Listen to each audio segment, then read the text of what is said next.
اللہ اللہ اللہ اللہ۔ سورۃ الانعام کی آیت نمبر 11۔ سورۃ الانعام کا دوسرا رکوع اور 7ویں پارے کا 8واں رکوع۔ قل، اے محبوب آپ فرما دیں ان مذاق اڑانے والوں سے،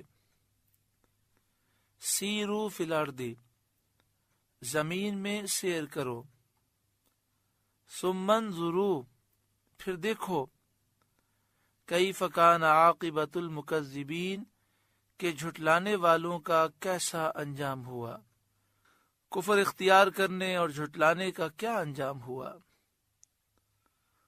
قل، اے محبوب آپ فرما دیجئے، لمن ما فی السماوات والارض، کس کا ہے جو کچھ آسمان و زمین میں ہے۔ قل للہ، آپ فرما دیں اللہ کا ہے۔ اگر وہ اس کا جواب نہ دیں تو آپ فرما دیں اللہ کا ہے،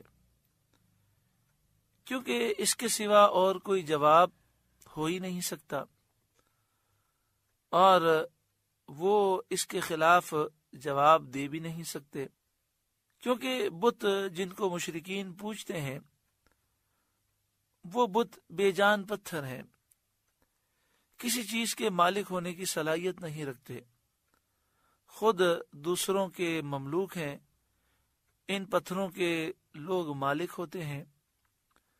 آسمان و زمین کا وہی مالک ہو سکتا ہے جو ہمیشہ سے زندہ ہے، ہمیشہ زندہ رہے گا، دوسروں کو زندگی دینے والا ہے، حی ہے، قیوم ہے، ازلی ہے، ابدی ہے، قادر مطلق ہے، وہ جو چاہے کرے، ہر شے پر متصرف اور حکمراں ہے، تمام چیزیں اس کے پیدا کرنے سے وجود میں آئی ہیں۔ تو آسمان و زمین کا وہی مالک ہو سکتا ہے جو حی، قیوم، ازلی، ابدی، قادر مطلق ہو، ہر چیز پر متصرف، حکمراں ہو، تمام چیزیں اس کے پیدا کرنے سے وجود میں آئی ہوں۔ ایسا اللہ کے سوا کوئی نہیں، اس لیے تمام آسمان و زمین اور پوری کائنات کا مالک صرف اللہ ہے، مالک حقیقی صرف اللہ ہے۔ فرشتوں، انبیاء، اولیاء کو جو طاقتیں ملی ہیں وہ اللہ کی عطا سے ملی ہیں، وہ اللہ کے بندے ہیں۔ قل لمن ما فی السماوات والارض، آپ فرما دیجئے کس کا ہے جو کچھ آسمان و زمین میں ہے۔ قل للہ، آپ فرما دیجئے اللہ کا ہے۔ کتب علی نفسہ الرحمہ، اللہ نے اپنے کرم کے ذمے پر رحمت لکھ لی ہے، یعنی اس نے رحمت کا وعدہ کیا ہے۔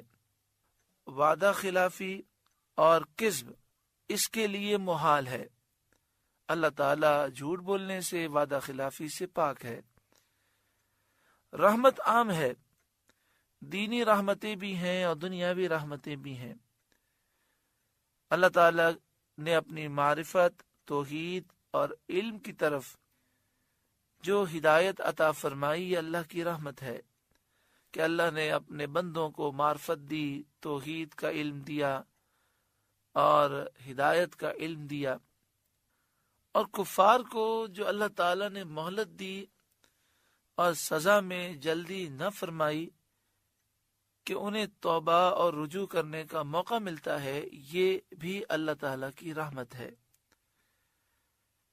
تو کتب علی نفس الرحمہ کی یہ معنی ہے کہ اللہ تعالیٰ نے دنیا میں کافروں کو ڈھیل دی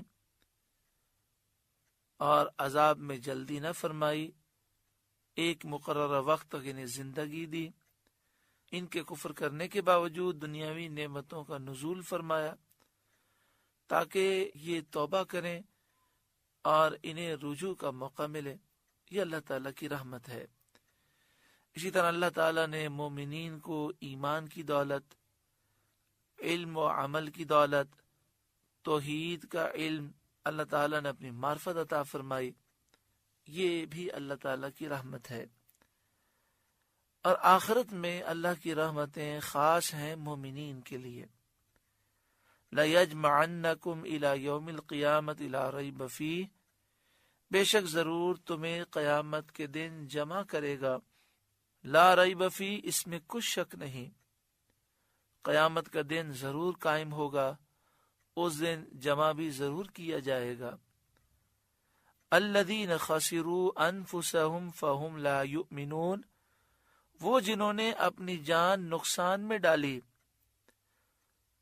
کفر اختیار کر کے، جنہوں نے اپنے آپ کو برباد کیا، فہم لا یؤمنون، پس وہ ایمان نہیں لاتے۔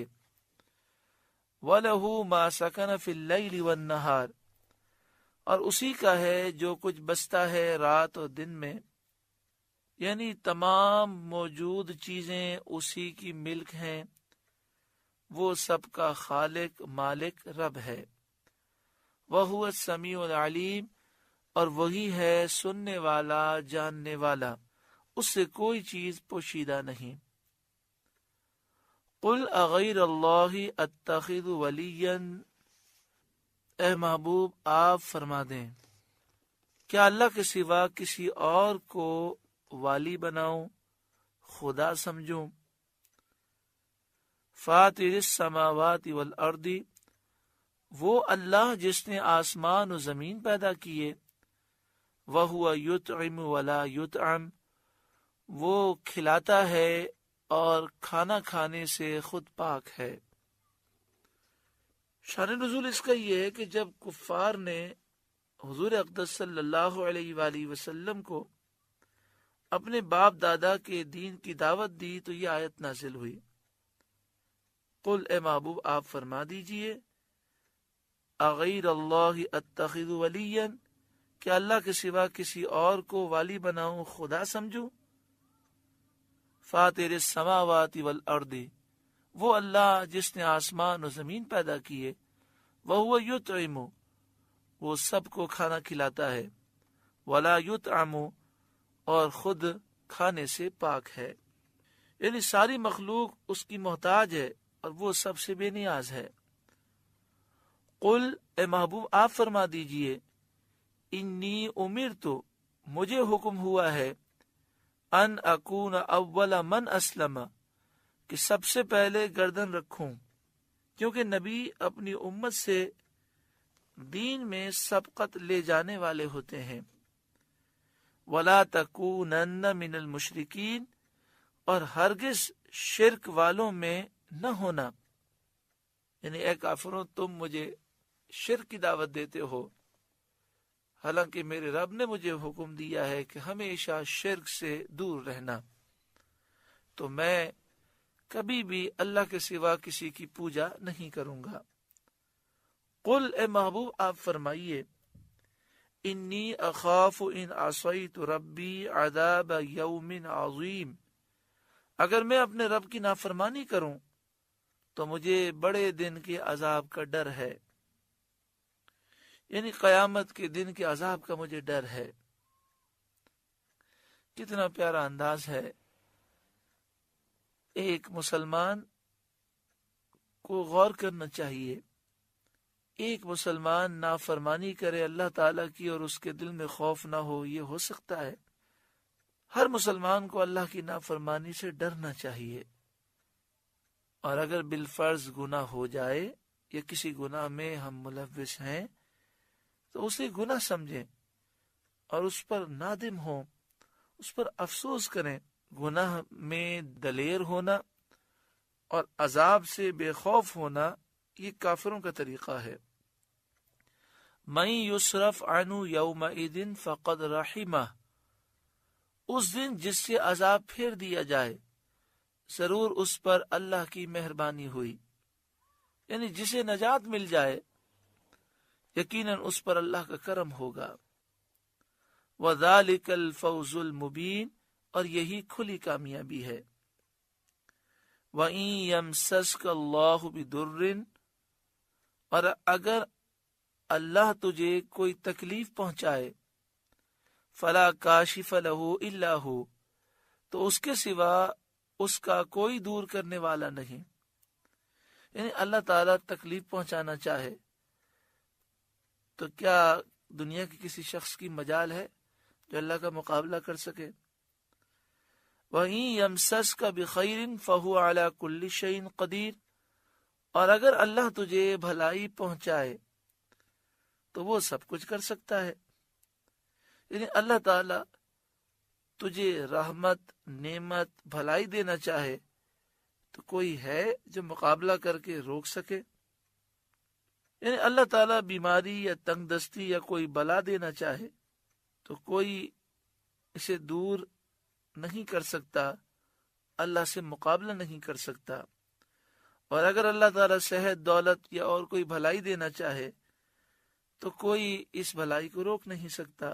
اللہ تعالیٰ قادر مطلق ہے، ہر چیز پر ذاتی قدرت رکھتا ہے، کوئی اس کی مشیت کے خلاف کچھ نہیں کر سکتا، تو کوئی اس کے سوا عبادت کا مستحق کیسے ہو سکتا ہے؟ یہ رد شرک کی دل میں اثر کرنے والی دلیل ہے۔ یہ وہ دلیل ہے کہ جس سے شرک کا رد ہو جاتا ہے۔ دیکھیں، فرشتے، انبیاء اور اولیاء اور دیگر جو مخلوقات ہیں وہ جو کچھ بھی کرتے ہیں، ہماری مدد کرتے ہیں، ہم سے تکلیف دور کرتے ہیں، یہ اسی وقت کرتے ہیں جب اللہ کا اذن ہوتا ہے۔ جب اللہ چاہتا ہے تو اللہ تعالی ہمارے لیے مددگار پیدا فرما دیتا ہے۔ فرشتے اللہ کے حکم کے بغیر کچھ نہیں کرتے، وہ وہی کرتے ہیں جو اللہ کا حکم ہوتا ہے۔ انبیاء اور اولیاء وہی کرتے ہیں جو اللہ کا حکم ہوتا ہے۔ اور دنیا کے لوگ اگر ہماری مدد کرنا چاہیں اور اللہ تعالیٰ نہ چاہے تو وہ جتنی بھی کوشش کریں ہماری مدد نہیں کر سکتے۔ اللہ تعالیٰ کی مشیت کے بغیر پتہ بھی نہیں ہلتا۔ تو جب یہ ساری باتیں ہیں تو کوئی اللہ کے سوا کسی کو خدا سمجھے، الہ سمجھے، معبود سمجھے، اللہ کا بیٹا سمجھے، اللہ کی بیٹی سمجھے، اس کی پوجا کرے تو واقعی وہ نادان ہے۔ ہاں، اللہ تعالیٰ نے اپنے بندوں کو مقام و مرتبہ دیا اور اس مقام و مرتبے کو ہم تسلیم کرتے ہیں۔ فرشتوں کا بھی مقام ہے، انبیاء اولیاء کا بھی مقام ہے، اور ان کے وسیلے سے اللہ تعالیٰ مدد کو نازل فرماتا ہے، رحمت کی بارشوں کو نازل فرماتا ہے۔ مگر یہ بات یاد رکھنی ہے کہ اللہ کے سوا کوئی خدا نہیں، الہ نہیں، معبود نہیں، اور الحمدللہ ہر مسلمان کا یہی عقیدہ ہے۔ اللہ تعالیٰ اسی عقیدے پر ہمیں ثابت قدمی نصیب فرمائے۔ یہاں پر ایک بات اور بھی ہمیں ذہن میں رکھنی چاہیے کہ ہم بہت سے موقعوں پر اللہ کی نافرمانی کرتے ہیں لوگوں کو خوش کرنے کے لیے۔ سیٹ ناراض ہو جائیں گے، ہمارے والدین ناراض ہو جائیں گے، ہمارے دوست احباب ناراض ہو جائیں گے، ہمارے بھائی بہنوں کو برا لگ جائے گا، یہ تو کرنا پڑے گا، ارے یہ گناہ ہے، پھر بھی کرتے ہیں، کہتے ہیں لوگ ناراض ہو جائیں گے۔ تو آپ بتائیں، سارے لوگ اگر ناراض ہو جائیں پھر بھی ہم ان کی پرواہ نہ کریں اور اللہ کی فرما برداری کریں اور اللہ خوش ہو جائے، وہ بھلائی دینا چاہے، تو کیا لوگ ہمیں نقصان پہنچا سکتے ہیں؟ اور اگر ہم نے اللہ تعالیٰ کو ناراض کیا اور گناہ کیا، اللہ ناراض ہو گیا اور لوگ خوش ہو گئے، اور یہ سارے لوگ مل کر ہمیں کوئی بھلائی پہنچانا چاہیں اور اللہ تعالیٰ ہمیں تباہ کرنا چاہے، تو کیا یہ اللہ کا مقابلہ کر سکتے ہیں؟ تو اس لیے ہر حال میں انسان کو اللہ سے ڈرنا چاہیے اور اللہ اور اس کے رسول کی نافرمانی نہیں کرنی چاہیے۔ وَهُوَ الْقَاهِرُ فَوْقَ عِبَادِهِ، اور وہی غالب ہے اپنے بندوں پر۔ وَهُوَ الْحَكِيمُ الْخَبِيرُ، اور وہی ہے حکمت والا خبردار۔ قل، اے محبوب آپ فرمائیے، ایو شیء اکبر شہادہ، سب سے بڑی گواہی کس کی؟ شان نزول اس کا یہ ہے کہ اہل مکہ رسول کریم صلی اللہ علیہ وآلہ وسلم سے کہنے لگے، اے محمد صلی اللہ تعالی علیہ وآلہ وسلم، ہمیں کوئی ایسا دکھائیے جو آپ کی رسالت کی گواہی دیتا ہو۔ یہ آیت نازل ہوئی، قل ایو شیء اکبر شہادہ، اے محبوب آپ فرمائیے سب سے بڑی گواہی کس کی؟ قل اللہ شہید بینی و بینکم، آپ فرما دیجئے کہ اللہ گواہ ہے مجھ میں اور تم میں۔ اتنی بڑی اور قابل قبول گواہی اور کس کی ہو سکتی ہے؟ وَأُوحِيَ إِلَيَّ هَذَا الْقُرْآنِ، اور میری طرف اس قرآن کی وحی ہوئی ہے، لِأُنذِرَكُمْ بِهِ، کہ میں اس سے تمہیں ڈراؤں۔ یعنی اللہ تعالی میری نبوت کی شہادت گواہی دیتا ہے، اس لیے کہ اس نے میری طرف اس قرآن کی وحی فرمائی، اور یہ ایسا معجزہ ہے کہ تم فصیح و بلیغ ہو، صاحب زبان ہو، اس کے باوجود اس کا مقابلہ کرنے سے عاجز رہے ہو۔ تو اس کتاب کا مجھ پر نازل ہونا اللہ کی طرف سے میرے رسول ہونے کی گواہی ہے۔ جب یہ قرآن اللہ تعالی کی طرف سے یقینی گواہی ہے، اور میری طرف یہ قرآن وحی فرمایا گیا تاکہ میں تمہیں ڈراؤں کہ تم اللہ کے حکم کی مخالفت نہ کرو۔ وَمَن بلغ، اور جن جن کو یہ قرآن پہنچے، یعنی میرے بعد قیامت تک آنے والے جنہیں یہ قرآن پاک پہنچے، چاہے وہ انسان ہو یا جن، ان سب کو میں اللہ کے حکم کی مخالفت سے ڈراؤں۔ حدیث شریف میں ہے کہ جس شخص کو قرآن پاک پہنچا، گویا کہ اس نے نبی صلی اللہ علیہ وآلہ وسلم کو دیکھا اور آپ کا کلام مبارک سنا۔ سبحان اللہ، کہیے سبحان اللہ۔ کتنی پیاری حدیث پاک حضرت صدر الافاضل مولانا نعیم الدین مراد آبادی علیہ رحمہ نے تفسیر خزانہ العرفان میں لکھی، پھر اسے سماعت کریں۔ حدیث شریف میں ہے کہ جس شخص کو قرآن پاک پہنچا، گویا کہ اس نے نبی صلی اللہ علیہ وسلم کو دیکھا اور آپ کا کلام مبارک سنا۔ حضرت انس بن مالک رضی اللہ تعالی عنہ نے فرمایا کہ جب یہ آیت نازل ہوئی تو رسول کریم صلی اللہ علیہ وسلم نے کسرا اور قیصر وغیرہ بادشاہوں کو اسلام کی دعوت کے خطوط بھیجے۔ اس کی تفسیر میں ایک قول یہ بھی ہے کہ من بلغ میں من مرفوع محل ہے، مطلب یہ ہوگا اس کا کہ اس قرآن سے میں تم کو ڈراؤں، اور اس قرآن سے وہ لوگوں کو ڈرائیں جنہیں یہ قرآن پہنچے، یعنی میں بھی اس قرآن کے ذریعے تمہیں ڈراؤں گا، اور قیامت تک جسے یہ قرآن پہنچے گا اور جو اس قرآن پر عمل کرے گا، جو اس قرآن کے ذریعے دعوت پہنچائے گا، وہ کافروں کو ڈرائے گا۔ ترمذی کی حدیث میں ہے کہ اللہ تر و تازہ کرے اس کو جس نے ہمارا کلام سنا اور جیسا سنا ویسا پہنچایا۔ بہت سے پہنچائے ہوئے سننے والے سے زیادہ اہل ہوتے ہیں، اور ایک روایت میں ہے سننے والے سے زیادہ افقہ ہوتے ہیں، سمجھدار ہوتے ہیں۔ اس سے فقہا کی منزلت معلوم ہوتی ہے۔ اس حدیث پاک میں بیان کیا گیا کہ اللہ تعالیٰ اسے خوش رکھے، دنیا آخرت میں کامیاب کرے، کہ جو نبی اکرم صلی اللہ علیہ وآلہ وسلم سے کلام سنے اور جیسا سنا ویسا ہی پہنچا دیا۔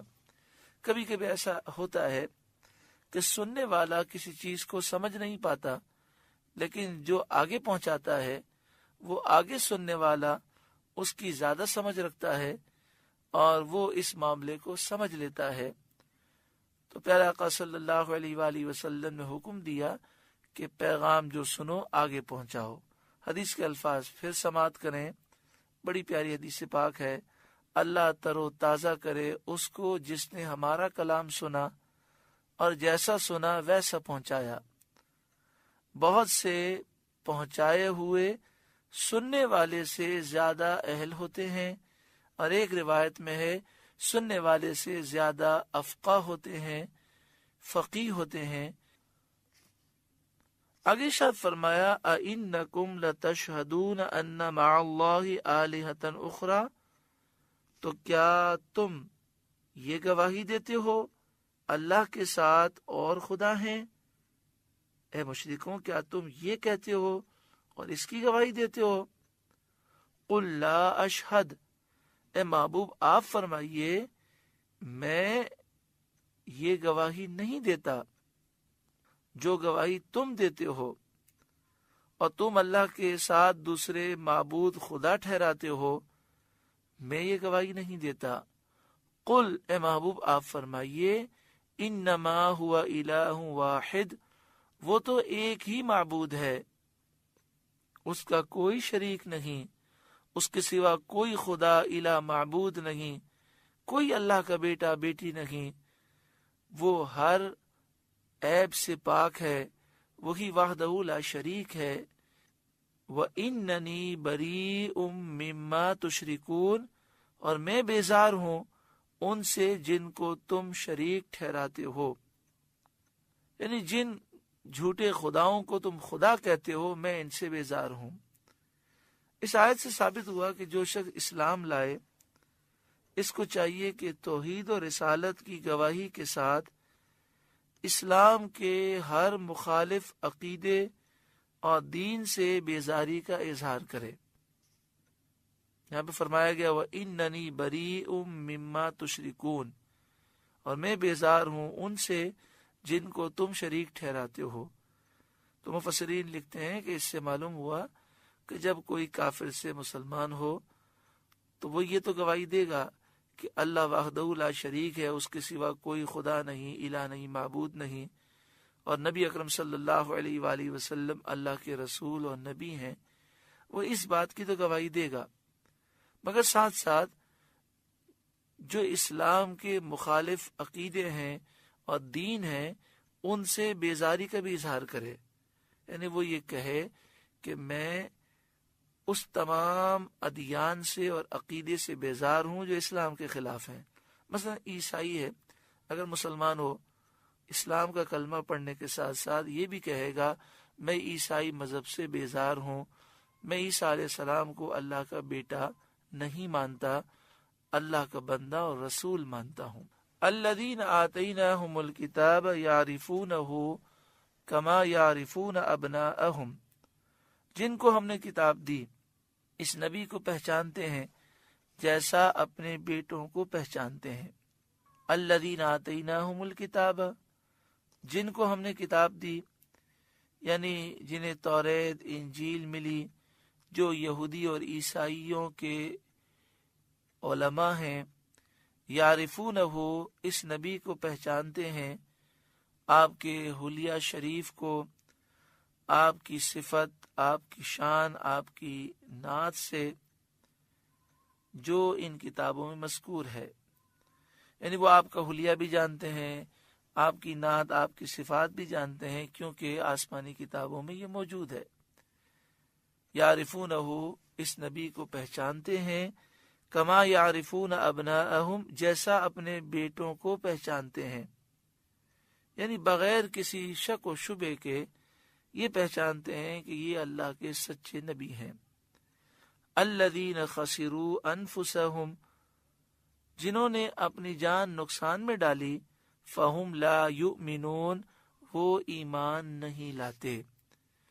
تو جو ایمان نہیں لاتے انہوں نے اپنے آپ کو دنیا اور آخرت میں برباد کیا۔ سورہ انعام کا دوسرا رکوع مکمل ہوا۔ اللہ رب العالمین اس رکوع کے نور سے ہمارے قلوب کو روشن منور فرمائے، ہمیں قرآن پاک کی نصیحتوں پر عمل کی توفیق عطا فرمائے۔ اللہ اللہ